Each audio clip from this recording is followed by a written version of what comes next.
I'm Caleb Benjamin, intern at Lawfare, with an episode from the Lawfare archive for October 21st, 2023. This week, Polish citizens voted to oust the incumbent Law and Justice Party. While Law and Justice won the largest share of votes, the far-right Confederation Party, its potential coalition partner, garnered only about 7% of the votes. Three opposition parties that had vowed to restore democratic standards, led by Donald Tusk's Civic Coalition Party, won over 54% of the votes combined, putting them in a position to take power. For today's archive episode, I picked an episode from July 7th, 2018, in which Benjamin Wittes sat down with Radek Sikorski to discuss the removal of several judges from Poland's Supreme Court, the replacement with several party loyalists, and the larger degradation of Polish governance.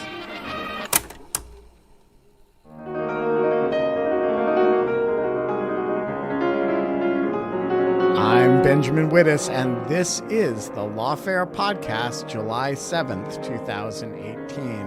It's been a bad week for Polish democracy, with the government removing a bunch of judges from the country's Supreme Court in order to replace them with party loyalists.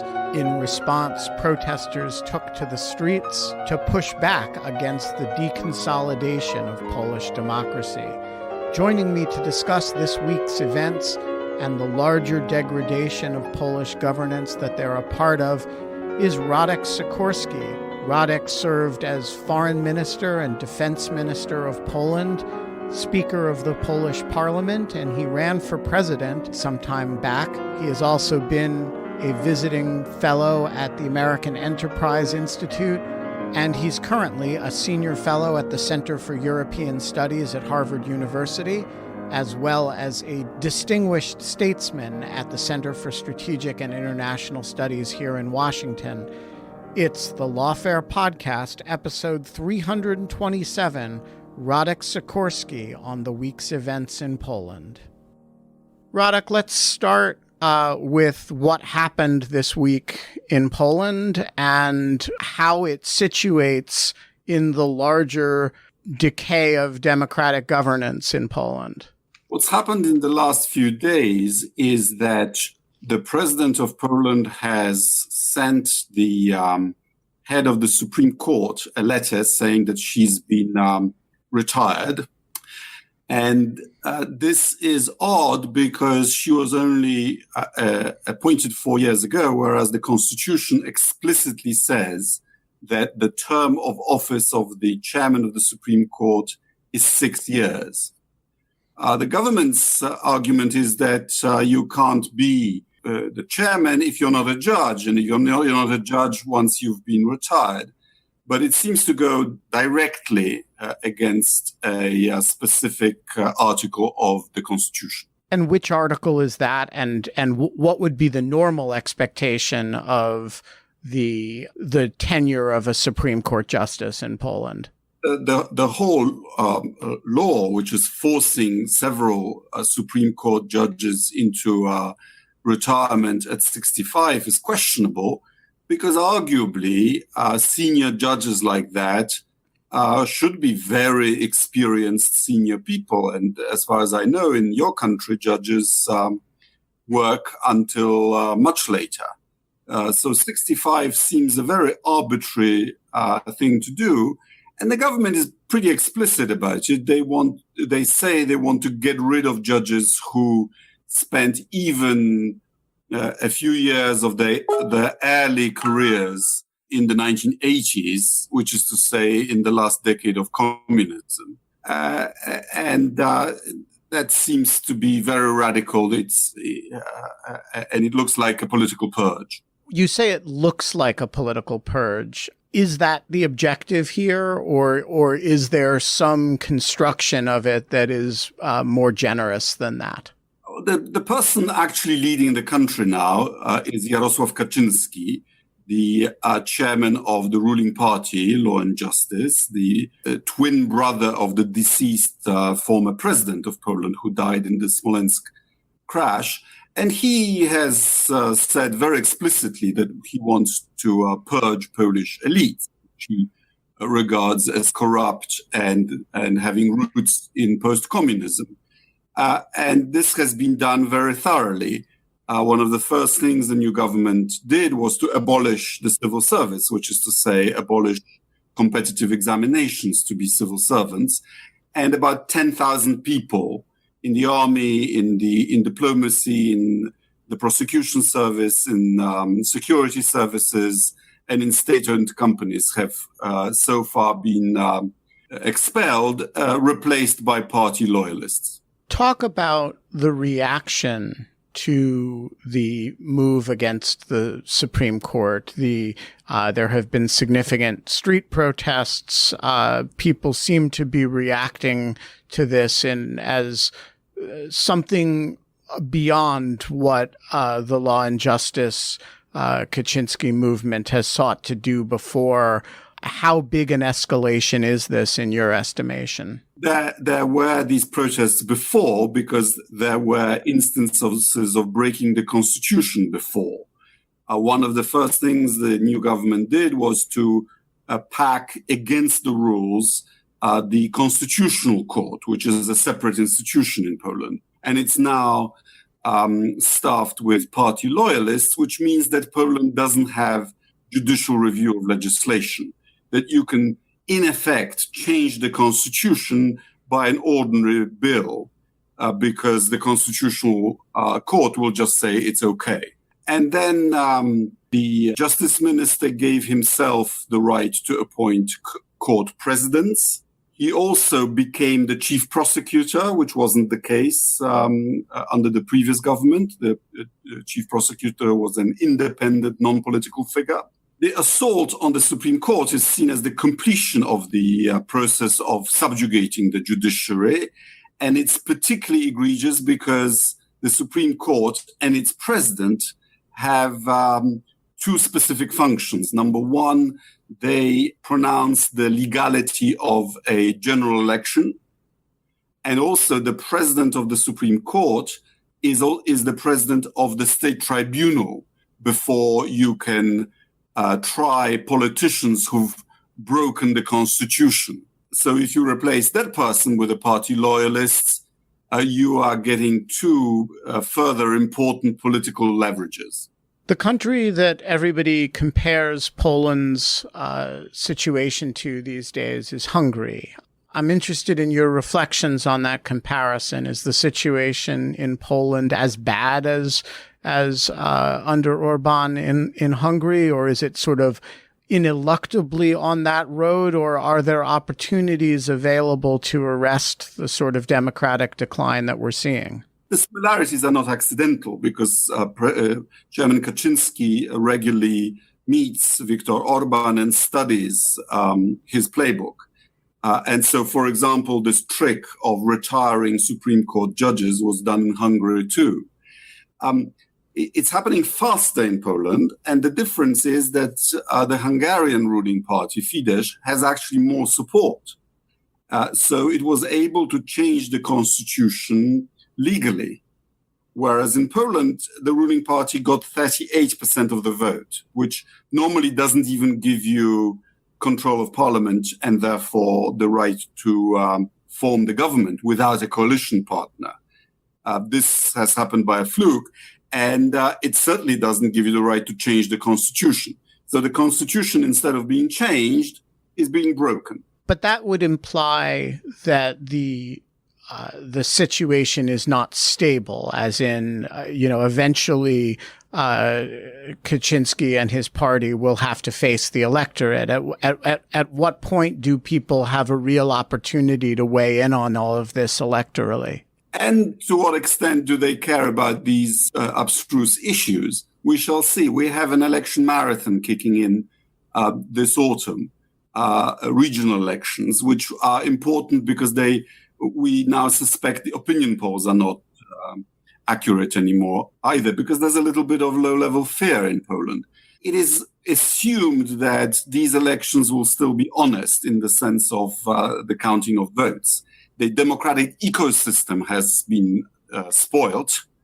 For example, Poland's public media are completely under the thumb of the ruling party. Imagine if NPR was taken over by Breitbart, and you get the picture. But we have regional elections this fall, then European elections in the spring, parliamentary elections in the fall of 1919, and then presidentials in the spring of 2020. So quite an electoral marathon. And the ruling party is already changing the electoral law to suit its purposes. You said there's a certain level of low-grade fear. Talk about that. What is you're a former senior minister in prior Polish governments. What is the atmosphere that as affects both ordinary people, but also, opposition political figures? Several opposition politicians have been charged, and in some cases, the charges don't look convincing. But what I think is more significant is that about 1,000 people have been charged with petty crimes to do with demonstrating against the government. So you step with 1 foot over the limit of the demo, or you use one swear word, or you shout at a policeman, or you do something petty like that, and you are charged, which never was the case before in Poland. And so, a lot of people are being harassed, and I think the hope of the authorities is that others will be deterred. A lot of people make the comparison between, including, our mutual friend David Frum, between the Trump movement and Viktor Orban and Kaczynski. To what extent do those parallels have salience for you when you look at the populist movements in this country right now versus the populist movements of Eastern Europe? To what extent do you buy the there's a sort of global authoritarian populist thing going on, and to what extent does it seem more regionally specific to you than that? I think it's a populist wave that's sweeping the entire Western world. If you look at what they say and what they do, they have things in common. The leaders claim that they represent not the actual nation composed of citizens, but a metaphysical nation that whose will the leader alone is capable of interpreting. Opponents are not competitors, are evil to be eliminated, really. Simple solutions are presented to complex problems. And all of these movements actively seek out enemies, both foreign and domestic ones. They are, to my mind, and I don't mean it as an insult, but as a description, national socialists. National in cultural terms, socialist in economic terms. And that seems to be a very powerful combination. It worked to mobilize people before, but of course we know with what consequences.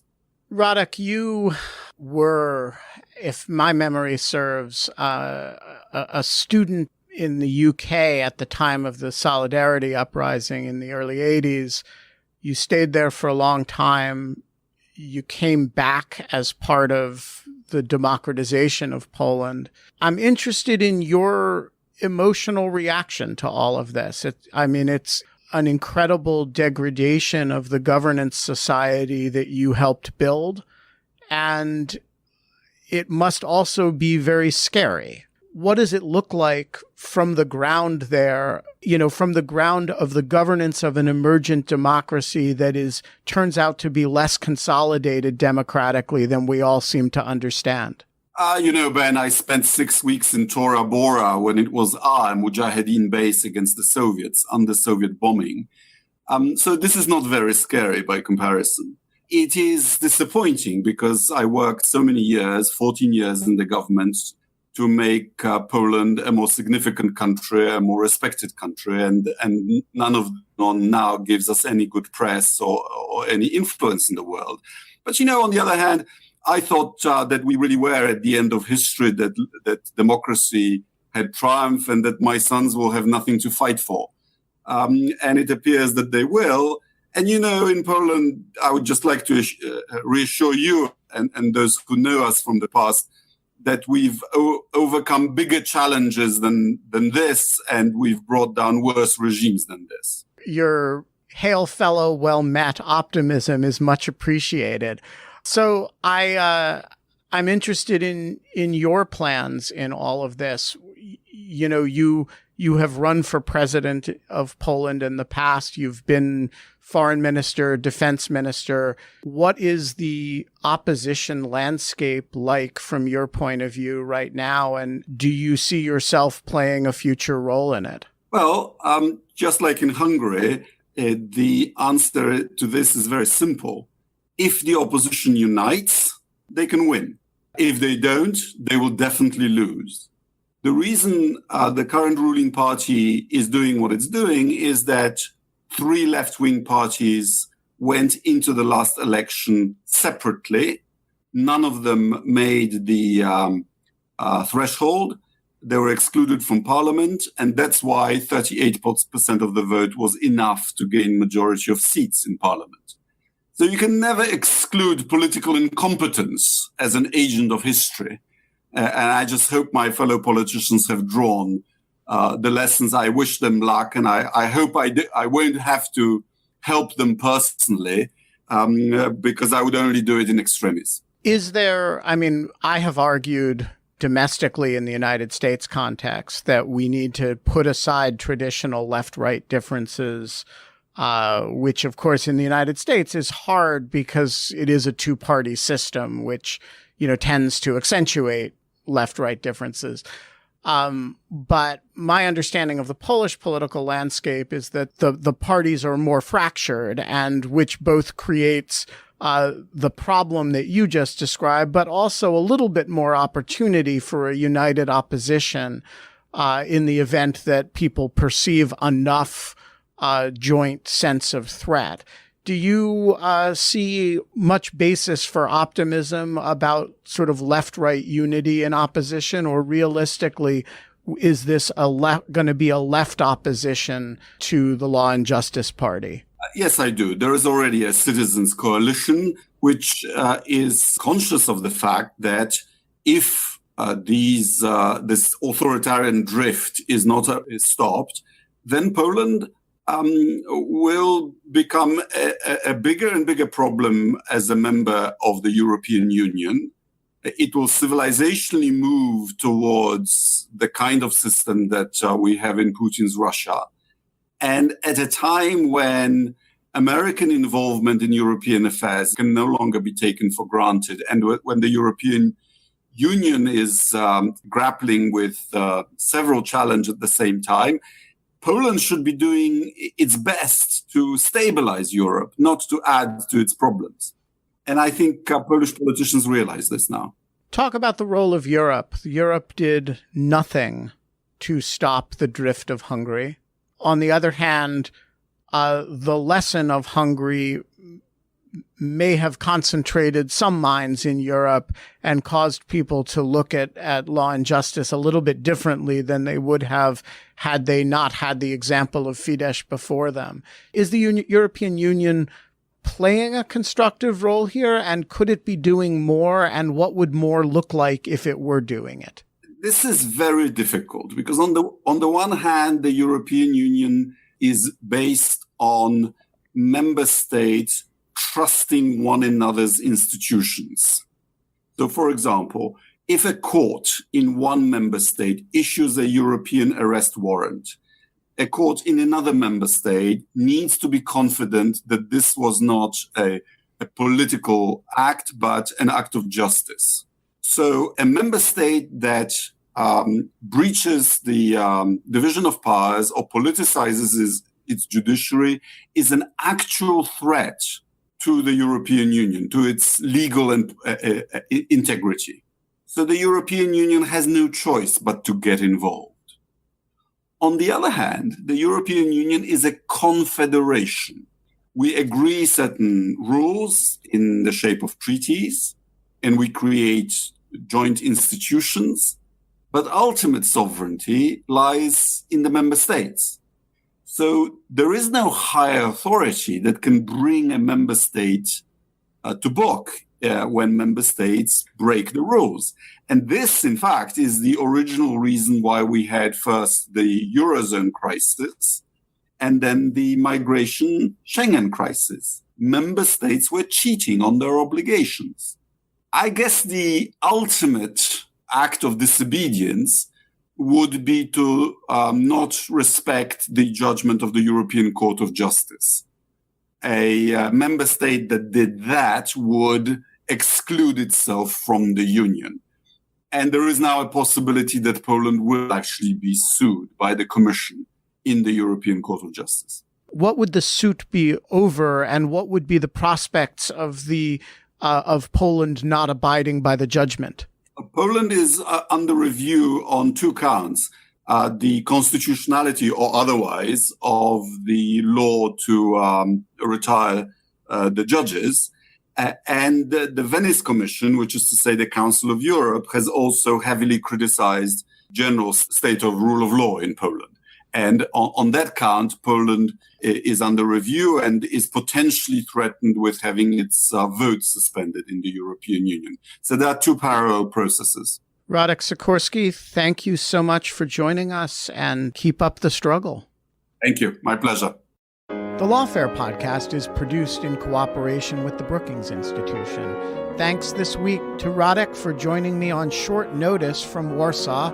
Our music is, as it always is, performed by the one, the only Sophia Yan. If you are not doing your part to promote the Lawfare podcast, shame on you. Get on it. Tweet us, share us on Facebook, and of course, leave us a review on whatever podcast distribution service you use. Our audio engineer this week is Matthew Kahn. The Lawfare podcast is edited by Jen Patja Howell. And as always, thanks for listening.